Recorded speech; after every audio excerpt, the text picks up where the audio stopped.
આવા કુંભનદાસ પ્રભુ પરાણ ચોરી કરવા લઈ ગયા. એ કે આમાં તો છોડો, આ ડોહાને આ દાઢી, આ ધોળા વાળ આમું તો જુઓ. એ કે કુંભના બધી વાત સાચી, નહીં આવે તો કાલથી ખેલવા આવવાનું મન. પ્રભુ બધું પોહાય હોય, ખેલવાનું આવો એ ન હાલે. કુંભનદાસના એટલા બધા પ્રસંગો છે ને સવાર સુધી હાલે, મને બહુ ગમે છે બધાય. પણ આપણી સમયની મર્યાદા, અને મેં વર્ષ પહેલાં બધું વર્ણન કર્યું છે, એટલે ખાલી અત્યારે અનુસંધાન. ઠાકોરજી કે આજ તો તારે આવવું જ પડશે. આ જે નવી વહુ પરણીને આવી છે ને, એણે મને ચેલેન્જ આપી છે કે તારામાં ટ્રેવડ હોય તો મારા ઘરે આવ. ઠાકોરજી કે ઓહો, આમાં બહુ મજા આવે, ચેલેન્જ હોય ત્યાં મજા આવે. ઓલી વહુ કહીને ગઈ હતી સાસુને, માં જળ ભરવા જાઉં છું, આ લાકડી લઈને બેસો. સૌથી વધુ ડટખટ્યો હોય ને તો ઓલો નંદ બાવાનો કાળિયો. સાસુ કે હા, એ તો તારી વાત સાચી હો બટા. ગયા લાકડી લઈને ઠપકારે. ઠાકોરજી ગયા, મોસી कैसी हो? बढ़िया बढ़िया. મેં સાંભળ્યું છે કે તમારી નવી વહુ પરણેલી આવી છે, બહુ ડાય છે. બહુ ડાય? જળ ભરવા ગઈ છે. મારે જળ પીવું હતું, તમે આપશો કે હું પીવું? અરે તું પી આવ ને મને દે ને બટા. ઠાકોરજી કહે ચલો. અંદર જઈને ઓહો, સુગંધ એવી, ક્યાંય હંતાડ્યું હોય ને સુગંધ આવી જાય, કારણ કે નવનીત અતિ પ્રિય છે. વાહ વાહ, બરાબર છે કે એને એમ કે હું પહોંચી નહીં શકું. સખાને ઈશારો કર્યો, મારી સિટી મધુમંગળ, શ્રીદામા, ટોક સખા, અયો અયો અયો અયો, બધા આવી ગયા. માં કે આશું? એ કે માં બધાને પાણી પીવું છે, મારા પાણીને પરબ બંધાવે, અને તમે તો માં કહેવો ને, તમે તો ના પાડો જ નહીં. હા હા પીવડાવ પીવડાવ પીવડાવ. એક ઉપર બે, બે ઉપર ત્રણ, ત્રણ ઉપર ચાર, ચાર ઉપર પાંચ. ઠાકોરજી ઉપર છીકામાંથી ખાય, સખાવને દે. માકડા કે અમારો હું વાંક, લે તોય ખા. અને વહુ આવી, માં આ અવાજ શેનો આવે? કાંઈ નહીં, આ છોકરોને પાણી પીવું હતું ને ગામના બિચારા બધા. શું પાણી પીવું હતું? ગઈ. બધાય દોડ્યા, બધા બાર. કુંભનદાસ કે આ માલ ખાય છે આ, અને માર મને ખવડાવે છે. બિચારા એ તો દોડી ન હકે, ઊભા રહ્યા. ઠાકોરજીના હાથમાં છીકો. ઓલા બધા વયા ગયા એટલે છીકું પકડીને ઊભા રહ્યા. હવે ધોતી ઉતરી ગઈ. ઠાકોરજીએ બીજા બે હાથ પ્રગટ કરીને ધોતી પકડી, બે હાથે છીકો. આ દર્શન કુંભનદાસને થયા. અને ઘરે ગયા તો સમાચાર આપ્યા, લાલો ભયો. તો નામ પાડ્યું ચત્રભુજ. પણ કોને પાડ્યું? ગુસાઈજીએ. 40 દિવસ થયા ને ગુસાઈજી પાસે લઈ ગયા. ટેરો કરીને શ્રીજી બાવાની ગોદમાં દીધા. ત્યાં તો પાછા 16 વર્ષના થઈ ગયા ચત્રભુજદાસ. બ્રહ્મ સંબંધ આપ્યો. કુંભના, તું કહેતો હતો ને મને કોઈ સત્સંગ વાળું નથી, લોકો જોશે ત્યારે આ પલને ઝૂલતો હશે, અને કોઈ નહીં હોય ત્યારે તમે મિત્ર સખ્ય ભાવથી તમે સત્સંગ કરશો. અને ચત્રભુજદાસજીએ જે કીર્તન કર્યા, ચિત્ર ચિરાહત, દિવાળીનું હટડીનું સુંદર પોઢવાનું કીર્તન, એટલો સુંદર ભાવ છે. કોક વાર કરીશું, હવે સમય નથી.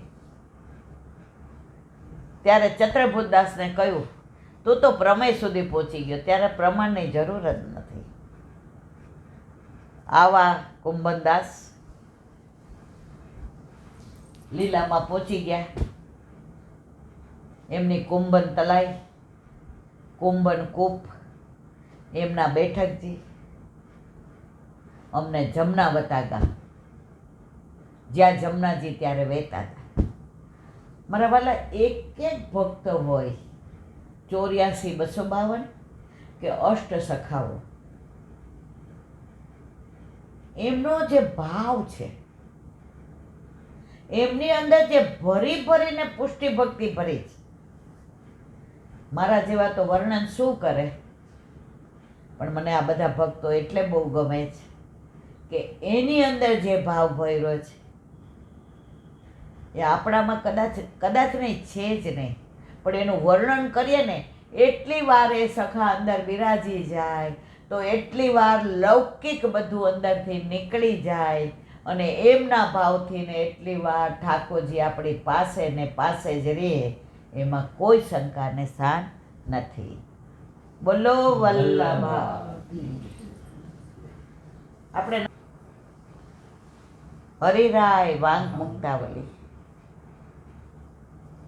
અત પરમ ક્રમણેવ જીવ કૃત સમર્પણ તત્સાધનાય સતતમ કિપ કુર્યાદિતિ ચોચ્ય. ગુજરાતી. ઉપર કહ્યા પ્રમાણે શરણ ધર્મ સિદ્ધ થયા પછી જીવે સમર્પણ કરવું. શરણે આવ્યા પછી સર્વસ્વ સમર્પણ. મર્યાદામાં સર્વસ્વ સમર્પણ બલિરાજાએ કર્યું, અને પુષ્ટિ માર્ગમાં માણેકચંદે કર્યું. ગુસાઈજી એવું કહેતા કે તમારે બલિરાજાને જોવા હોય ને તો માણેકચંદને જુઓ. એનું આપણે કહ્યું છે એટલે અત્યારે વિવરણ નથી કરતી. સર્વસ્વ સમર્પણ. એક ધોતી પહેરી, બાકી ઘર ને ઘર વખરીને બધા દાગીના વસ્તુ ને બધું ગુસાઈજીને સમર્પણ કરી દીધું. આ સર્વસ્વ સમર્પણ. તો કે છે જીવને બ્રહ્મ સંબંધ થાય અને એ સર્વ પ્રભુને સમર્પે અને અહંતા મમતા છોડી દે, એ સમર્પણ કહેવાય. બધું સમર્પણ કરીને મેં કર્યું, મારું હતું, આ સમર્પણ નથી. અત્યારે શું થાય છે? મનોરથો બધા કરાવે. મારો મનોરથ છે, મને આગળ જવા દો. મારે મોડું થાય પહેલાં મને ઉપરનો ઓઢાડી દો. ફોન આવે, દર્શન થોડા ખુલ્લા રાખજો, મારે મોડું થાય એમ જ. તમે ઠાકોરજીને શરમ આપો છો. આ પુષ્ટિ માર્ગ નથી. અહંતા ને મમતા, મેં કર્યું, મારા જેવું કોઈ ન કરે, મારો પૈસો. અમુક જગ્યાએ તો મેં જોયું લોકો બધું ખરીદેલ ત્યાં હોય ને એવી રીતે. અહીંયા બેસવા નહીં, આ કીર્તનના પુસ્તકને અડવા નહીં, આ ઘંટ મારે વગાડવાનો, અહીં વચ્ચે કેમ ઊભા છે? ઊભા થઈ જાઓ. ઓલા બેન છોકરાને પેટ પર ઊભી થઈ જા પહેલા. અલા મારા વાલા, આ પુષ્ટિ માર્ગ નથી. વંચકો. આ અહંતા ને મમતા જ્યાં સુધી મારો પૈસો, હું કરું, મારી આ જ જગ્યા, અહીંયા તો કોઈએ બેસાય જ નહીં. આ પુષ્ટિ માર્ગ નથી. તમારો પૈસો કેવો હશે કે તમે બીજાને ત્રાસરૂપ બનો છો? તો મારા વાલા, સમર્પણ સાચું કોને કહેવાય? અહંતા ને મમતા જાય. પહેલાંના વૈષ્ણવને પૂછવા પડતું કે મનોરથ કોનો છે? એ માણસ સમતાઈ જતો કે મારું નામ ન આવે. નામ એનો નાશ છે. જમણા હાથે તમે કરો ને ડાબા હાથને ખબર ન પડે. અત્યારે તો ચારે બાજુ પેમ્પલેટો ને બોર્ડ ઉપર લખાય ને, અરે મારા વાલા, આમાં તો આપણી અહંતા, આપણી મમતા વધે છે.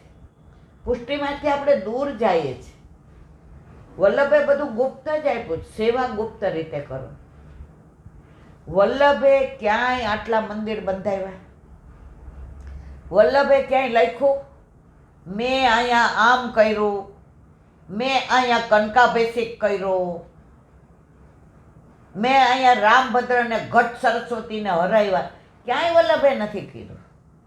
આ તો માઉથ ટુ માઉથ. જેણે જોયું એણે બીજાને કીધું, બીજાએ એના પછીની પેઢીને કીધું, પછી એના પછીની પેઢીએ, પછી ગોકુળનાથજીએ બધું ક્રમબદ્ધ કર્યું, અને હરિરાયજીએ ભાવ પ્રકાશ રાખ્યો. મારા વલ્લભે તો ક્યાંય પ્રતિષ્ઠા અને પ્રશંસા માટે કશું કર્યું નથી. પુષ્ટિ માર્ગ તો ગુપ્ત માર્ગ છે. એમાં તમારે બહાર આ બધું વ્યક્ત કરવાની જરૂર નથી. જે જ કહેતા હતા, અત્યારે વ્યાપ વધ્યો છે, ઊંડાણ ઘટ્યું છે. જે બધું ચાલી રહ્યું છે પુષ્ટિ માર્ગ નથી મારા વાલા. આ બે પાપણ હોય ને એની વચ્ચે કીકી સચવાય ને એવી રીતે પ્રભુની સેવા આપણે કરવાની છે. આ તો આપણે ઓલી સોનાની મગમાળા કરાવી હોય તો મંદિરના ઓટલે બેઠા બેઠા એલા બેન અહીં આવો તમે એક જ રહી ગયા. જુઓ માં ઠાકોરજીની સુહાય એવી છે ને બેન, તારા ઠાકોરજી તારે બધાને બતાવવાની શું જરૂર છે? આકાશ હીરાની વીંટી લે તો હું આખા ગામને બતાવું ખરી? ઉલટાની કોક આવે શું કહો, બેટા હમણાં અંદર મૂકી દે. કાં તારા લૌકિક દીકરાને કોઈને નથી બતાવવું તો તારા અલૌકિક પ્રભુને આ બધાની પાસે પ્રદર્શન કરવું છે. પ્રભુ પ્રદર્શનની વસ્તુ નથી. આ જ્યારથી પ્રદર્શન ચાલુ થયા ને ત્યારથી પુષ્ટિ માર્ગમાં અહંતા મમતા વધી જ. અહીંયા હરિરાયજી કહે છે કે સમર્પણ ત્યારે સાચું કહેવાય જ્યારે અહંતા મમતા જાય. આપણે તો એવા બધું કરાવીએ અને મેં કર્યું, હું કરું. અઠવાડિયા પહેલાં તો આપણને કે કરે શું કમ એમાં હિંડોળા મારા શીલાબેન આવજો ને દર્શન. તારા હોય એમાં મારા આવવાની શું જરૂર? કર તારા શું કામ એવાના મારા વાલા, મારા પ્રભુના. આપણા ઘરે આપણે ખાલી આટલા કાજુ, આટલી બદામ અખરોટ કરી ઝુમર કરીને બાંધી દઈએ મારા વાલાને. શું કામ? ઠાકોરજી આમ રાજી થાય, મારી માએ મને સૂકા મેવાના હિંડોળા કર્યા. પણ અહીંયા કોઈ આપણી પ્રશંસા ન કરે, બાર આપણી વાતો ન કરે, વાહ ઈલાબેન. પણ મારો વાલો જે પ્રસન્ન થાય ને એમાં આખી દુનિયાનું સુખ આવી જાય. આમાં તો આપણી પ્રશંસા. કાર્ય એવું કરવું જેમાં વલ્લભની પ્રશંસા થાય, આપણી ન થાય.